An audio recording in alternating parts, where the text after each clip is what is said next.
Welcome to Beyond the Bizarre, a podcast curated to all things, well, bizarre.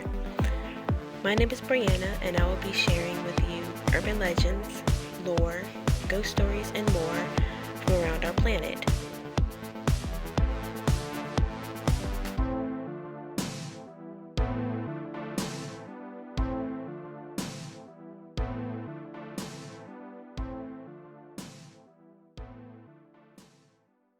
Hello, everyone.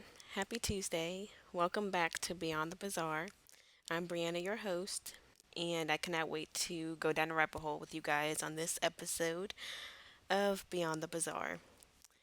Last week, we traveled to West Milford, New Jersey, down Clinton Road, one of the most notorious haunted roads in America.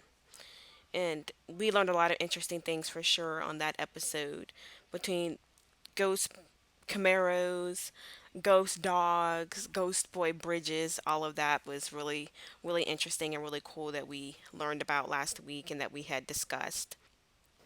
I actually really enjoy learning about Clinton Road and reading about it and being able to share all of it with you for the simple fact that there was so much rumored to happen or occur on that road, spanning from aliens, ghosts, cults, all kinds of things. I just thought that was really, really worth mentioning and worth having its own episode on our end of summer horrors special here on Beyond the Bizarre.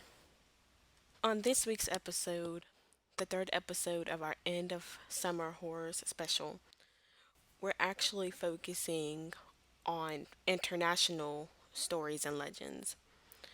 So, in today's episode, we're going to discuss two popular urban legends from the country of Japan. More specifically, we're going to share two urban legends or school ghost stories from the country of Japan, known as Gakko Kaden in that country, which I thought was really cool. I love that. I really love that they have an actual name or class for urban legends that pertain directly to schools. So, the two most popular and the most interesting that I found that I want to share with you all on this episode are Hanako-San and Aka Manto. Now, the first thing that struck the most interesting, I should say, for these two school ghost stories or school urban legends in Japan is that they both have to do with the bathroom. Now, I don't know what the fixation or whatever it is as to why both legends originated from bathrooms. I wish I could have learned more or got a little bit more background on it, but alas, I was not able to. But I thought it was very interesting to have that because we in America kind of have our own bathroom legends like Bloody Mary or things of that nature. So, starting with Hanako-san. Hanako-san, or Hanako of the Toilet, is a legend about the spirit of a young girl named Hanako who haunts school bathrooms. There are different versions of this legend. The three different versions goes as follows. In one version, Hanako is the ghost of a girl who was killed while playing hide and seek during an air raid in World War II while hiding in a school bathroom. In the second version, she was murdered by a stranger or an abusive parent in a school bathroom. In the third version of the legend, she committed suicide in a school bathroom. Now, that's one interesting thing about this legend is that it has three different variations as to why she's there, why she haunts it. She was killed during an air raid, murdered, suicide. All of those things kind of create or kind of fodder for a negative spirit or negative entity, or to build a perfect legend off of something like that.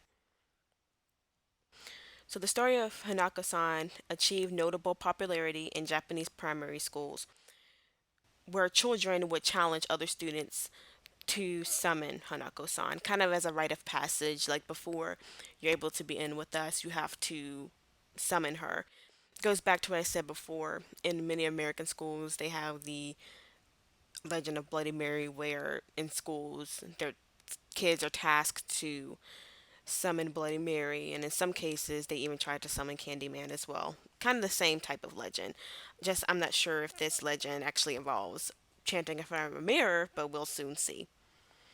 As for details and characteristics of Hanako-san, as I said before, she's a spirit of a young girl who haunts school bathrooms. She could be described as a yokai or a yurei, which is Japanese for ghost, phantom, strange apparition, whichever you know it as, that's what it means. And she is commonly described as having a bobbed haircut and as wearing a red skirt or dress. So, with her description, it's kind of like she is able to blend in with other children by wearing that attire. Now, unfortunately, there was no mention in the research if this is an elementary school legend or middle school, or if it's just particularly high school or anything like that. We weren't able to find exactly where she's specified to haunt, but the legend of her exists. So let's get to the fun part of summoning Hanako-san. So, in order to summon Hanako-san, it is often said that individuals must enter a girl's bathroom, usually on the third floor of a school.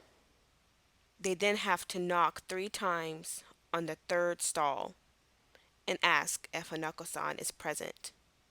If Hanako-san is there, she will reply, usually with some variation of "Yes, I am." So, upon knocking and asking if Hanako-san is there, one of 3 things may happen. The individual may then witness the apparition or appearance of a bloody or ghostly hand. The hand, or Hanako-san herself, may pull the individual into the toilet, which in some variations leads to hell. In another version, the third thing that may happen is that the individual may be eaten by a 3-headed lizard. Now, when I was researching, the appearance of a ghostly hand, bloodied, made sense. The hand or a Hanako-san appearing with due to her being summoned, that made sense of her appearing. As for the 3-headed lizard, I have no idea. I have no idea how that got into the legend. It's cool. It is cool. I'm not going to take that away. It is a cool element, but I do not understand. But what it did remind me of, and I'm going to go a little bit left here, but it did remind me of Harry Potter and the Chamber of Secrets with Moaning Myrtle. And I don't know if that's where it came from, but just hear me out. So Moaning Myrtle was in the bathroom crying in a stall. She comes out and she sees the eye of the basilisk, which effectively kills her. So she's there living in the bathroom stall and haunting the girl's bathroom. It was just the similarities to me were really stuck out. And I don't know if maybe J.K. Rowling was kind of influenced. Maybe she had heard the story and was influenced somehow, or it's just one of those things that happened to have a coincidental thing with it, but just of no relation. But it was just really uncanny, especially when I got to the lizard part. Like to have a reptilian just appear out of nowhere, but then have the basilisk in Harry Potter and Moaning Myrtle. I just thought there may be no connection, but I just thought it was cool and I wanted to mention it. Speaking of stories and movies, the story of Hanako-san actually dates back to the 1950s. It's one of the most well known urban legends in Japan and is usually shared through almost every school in the country. And since the 1990s, it has been used in movies. So it's kind of become a part of Japanese popular culture, which it should because it's such a creepy story and it's worth sharing. You know, just to kind of scare people, especially kids, I guess, because if kids hear this, then no kid's going to want to use the stall in the bathroom after this. They're not going to want to do anything like that. So I thought it was really, really creepy and a really cool story. And we want to be able to share things like that from other countries. With us being from America, we're always looking into things from other countries, but we know not everyone does that. So there's a lot of horror that people, you all may be missing out on. Some fact, there may be a language barrier or just customs you don't understand, things of that nature. And I'm not afraid to admit I did used to be that way. Because I'm not watching this, I'm gonna have to read subtitles, even though I do have subtitles on English speaking movies as well, because I just have to see what's being said. But I don't want to watch this, I'm not gonna be able to relate to what's going on. But I'm here to tell you, and I will tell you that some of the most creepy, terrifying, scary movies that I have viewed and watched in my lifetime are the product of Asian countries, of Japan, of Indonesia, Thailand. Those people, when they're shutting it down, they are doing it right over there. At the end of this episode, I'll actually share with you guys some of my favorites that I actually viewed within these past couple of years that I've actually had the pleasure of being able to watch and rewatch again. And I'll share those with you, and I'll also include them on our website. I'll make a post on our website about it for you guys to go check them out. But back to the topic at hand, this week's episode of Urban Legends from Japan. Our next one I would like to share with you is called Aka Manto, also known as red or blue toilet paper. Now, by the title, it's okay. To be honest, I don't even know what I was going to be reading or what I was going to be learning from this, but it was really, really cool, and I want to share this with you all. So, here we go. So, similarly to Hanako-san, Aka Manto haunts the girls' bathroom in schools. I don't know why the girls are a target. I guess it's because with girls are typically deemed to be more soft in most societies and most cultures, so I guess that's why they feel that women would be more susceptible. I'm not sure. The tale of Akamanto revolves around a male spirit donning a red cloak, hence the name Akamanto, which is red cloak in Japanese. When the victims go to the restroom and realize they're out of toilet paper, Akamanto will emerge and make them choose between red or blue paper. Choose blue, and you'll end up being suffocated to death, turning blue. Choose red, and Akamanto will eviscerate you, leaving you in the toilet stall drenched in blood. So that begs the question, how do you escape either fate? In order to escape with your life, all you have to do is just politely refuse his offer. With the history of Akamanto, I did find that it's particularly told or shared in elementary schools. So supposedly he resides there. Like the first legend I shared, the Hanako-san legend, it's known all over Japan with different variations, all on the same theme of red and blue. So with this, it usually takes place in a specific stall in a specific bathroom of the school. So it can be bathroom on left corridor, fourth stall. Which, speaking of fourth stall, in the legend, it is often the fourth stall because in Japanese customs and belief, the number four is an unlucky number as it is associated with death. So Akamoto is said to reside in the fourth stall of certain bathrooms. Whatever specified bathroom it is or designated bathroom within the school, that's where he's said to haunt. So although the legend primarily states that Akamanto haunts the female bathrooms or the girls' bathrooms, there are versions where he's said to haunt both male and female. And most stories actually follow this similar story.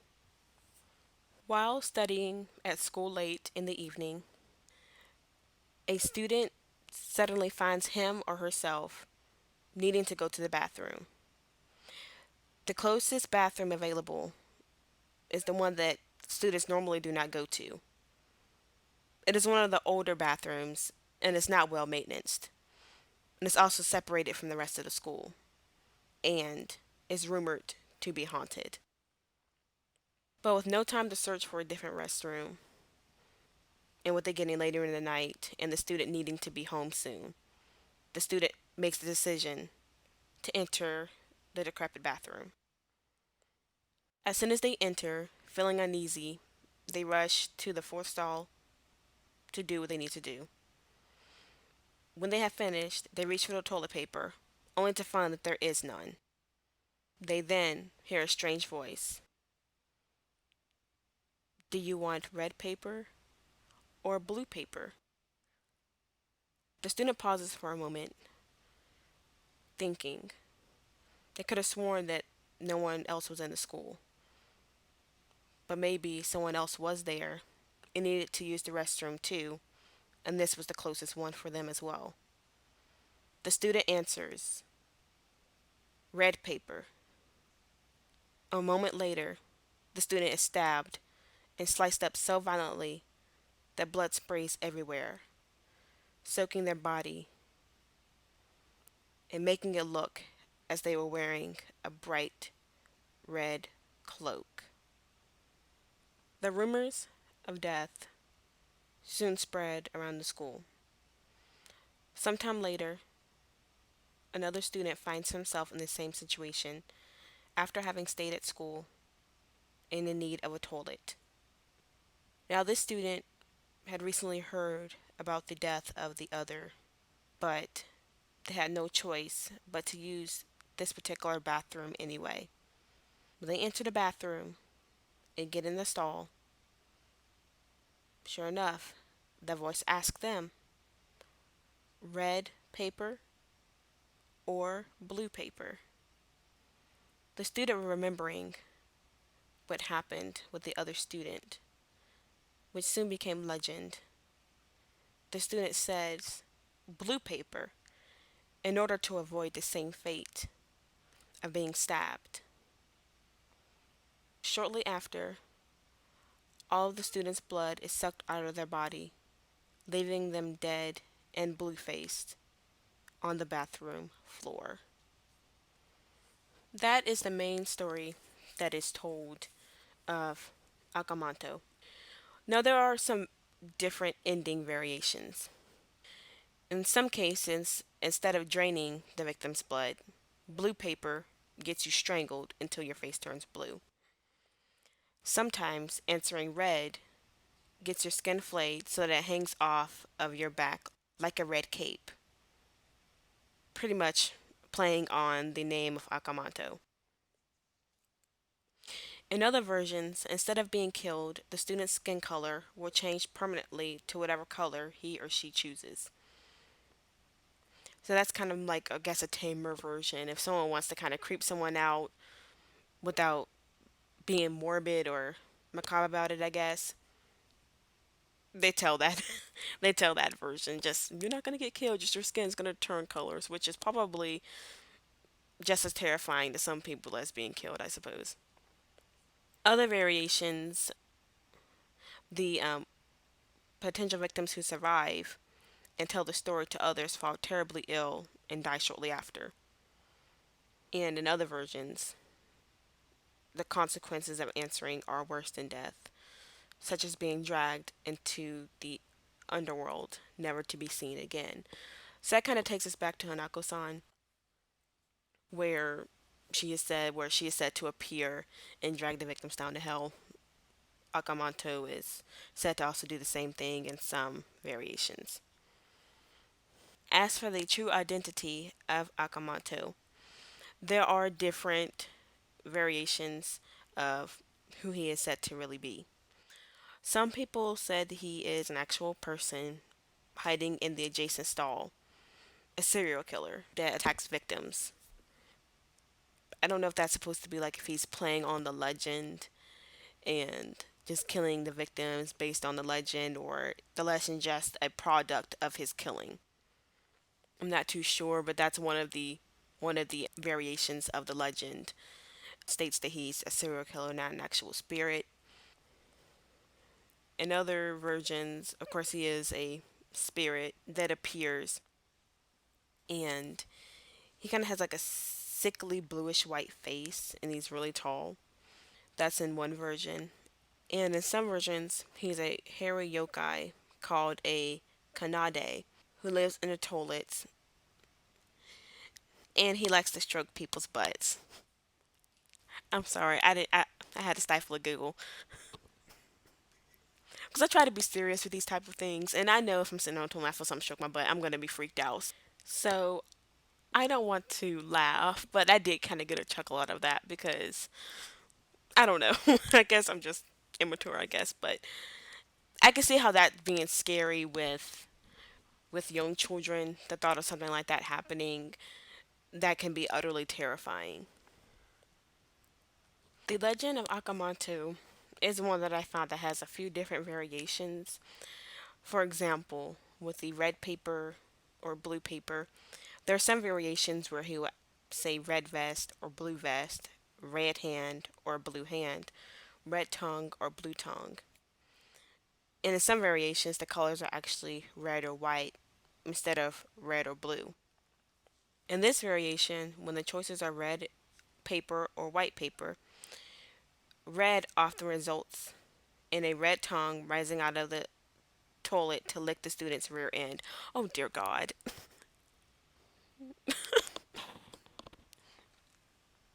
I should have put a disclaimer at the beginning of this episode. That is awful.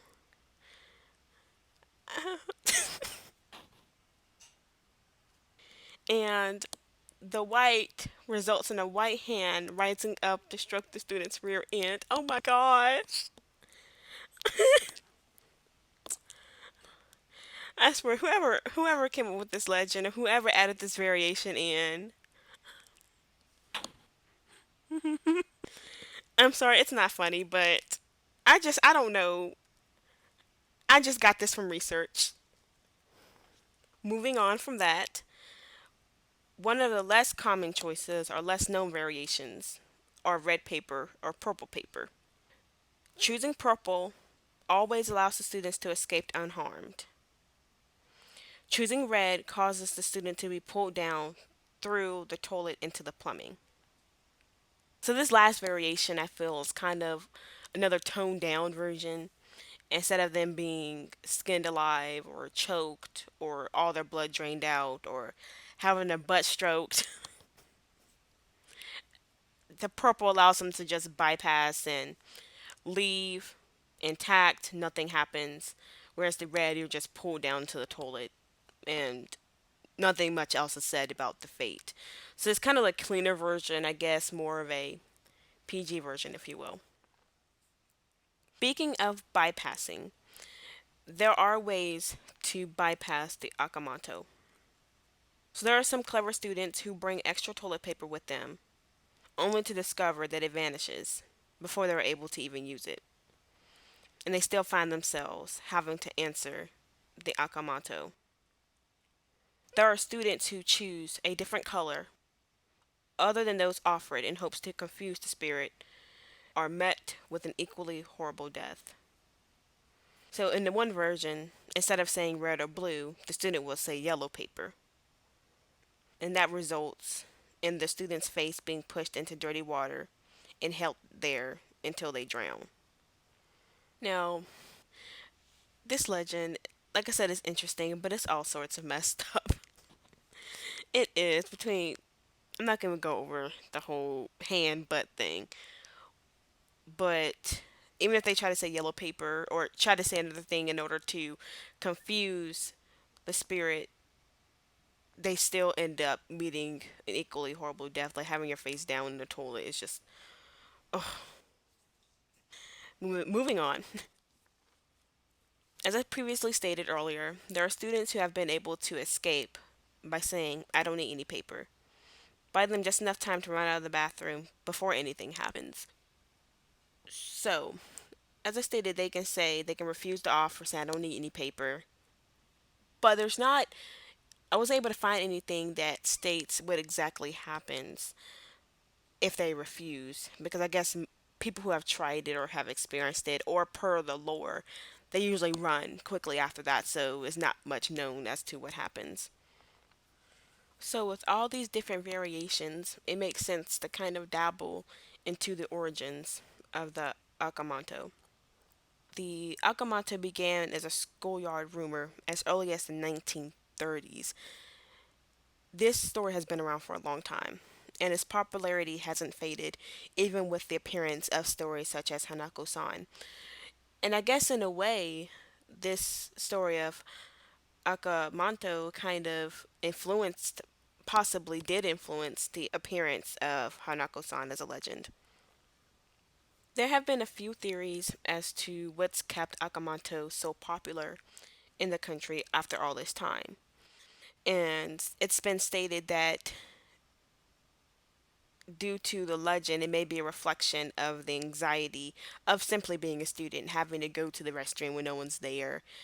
Everyone's in the classroom, no one may be there if you need help. It's super quiet. You're in a big building all alone, which makes sense for it to be in an elementary school because elementary school students typically have those kind of anxieties anyway. So it makes sense for it to be there. In legend, Akamanto also asks the students an impossible question, red or blue paper. So they need paper, so they're thinking, okay, well, it doesn't matter, paper's just paper. And it ends up either option, it's still a grim fate for them. So that's kind of, it can kind of relate to where you have like a difficult test, or you're taking a test and the answer's just difficult and it seems like none of them are the right answer, or there may be two answers that seem like they may be right. It kind of brings back that familiar feeling of that familiar unease. So I guess that was kind of that a play on reality that influenced the legend itself.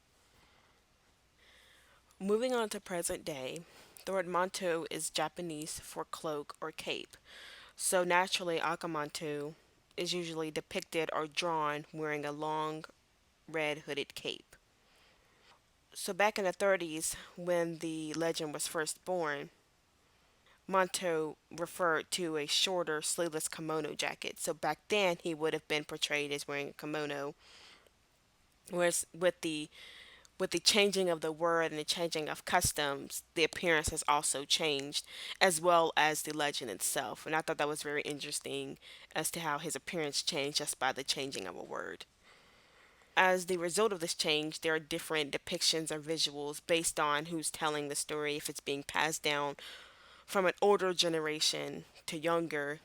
It may have elements of the older lore, whereas as it's being handed down or told, it can sometimes be changed to what we often hear in that first story that I told you. But that could also be why there's so many different variations with it. But it's still a very, very interesting legend to say the least. And I'm glad I was able to share it with you all and kind of get you guys familiar with legends and lore outside of what you may be used to. And I'm also going to put a link on our website for all the sources that we use for you guys to go do more research. There are a lot of other legends, Japanese urban legends, that we are eventually going to share on the podcast. But if you kind of want to read up about it, I definitely encourage you to educate yourself on the customs, beliefs, strange happenings of other countries because they're just as bizarre as what happens in your home country, if not more so. So, as I stated earlier, I would like to take these last few minutes of the podcast to share with you guys some of my favorite Asian horror movies that I've watched these past couple of years that have been better than some of the movies that I have here in my home country of United States. One of my favorites well, I should say, it's not really a movie, it's actually a franchise. It's the Doll franchise by Rocky Soraya and its spin-off, Sabrina. So without giving too much away, the Doll franchise is pretty much about a disgruntled spirit which possesses a doll and wreaks havoc on the family that owns it. That's as much I can tell you without giving away the entire plot. It's really, really worth viewing.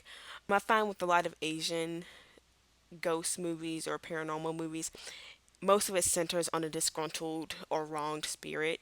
A lot of their stories center on that, and it's really, really terrifying, but really, really awesome to see how creative they are with telling that story. Another movie that I like is Third Eye and Third Eye 2. I believe those are also Rocky Soraya movies as well. Check out pretty much anything by Rocky Soraya. All the movies that I've watched by him are great. All these are also on Netflix. The last time I checked, they still should be there since I think they were Netflix original movies, so they should still be on there. Let's see here. The Pact, I believe it's called The Pact. It's about the financial crisis in Japan where these two friends made a suicide pact that they were going to kill themselves due to the financial crisis, and one of them didn't make good on the promise and ends up being haunted by her friend. That's also on Netflix, also worth the watch. Just I could go on and on. I'm gonna make a list of the ones that I just named and the other ones that I've seen that I think are worth sharing. And I'm also going to include some of the TV shows. They also have paranormal TV shows that I've watched as well that are really, really great. To fit in with the theme of this episode, this special that we're doing, End of Summer Horrors, there's also a anthology series on Netflix, and it is from Asian country. It's called 13 Terrors. It has 13 episodes, and it is beyond amazing. I've watched it a few times already. They're not English speaking. I think there's one episode that may be English speaking, but there are subtitles, and it is really worth the watch if you're a horror junkie like I am. It is really worth the watch to check it out, and I'm going to include that on our post as well on www.beyondthebazaar.com. Check it out.